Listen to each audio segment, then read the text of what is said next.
Well, first of all, Proposition 37 is a state proposition. It's not going to affect agriculture for the rest of the United States.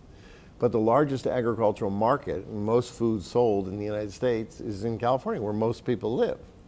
So it's going to have national significance. I'm a biology major by science. And what bothers me about these sort of labeling bills is you just jump on something and think, well, if you label it, everybody has a right to know. We have a right to know, but what we try to do and guard very cautiously through the Food and Drug Administration, the FDA, on prescriptions and everything else and food labeling, is there's a right to know on those ingredients which can cause harm.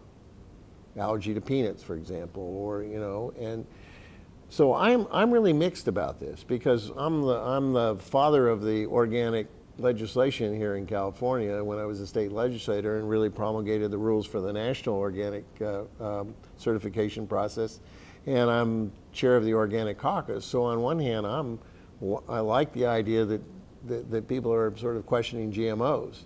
But from the science side, people haven't proved that knowledge of GMOs, good or bad, has any effect on you. So it has unintended consequences.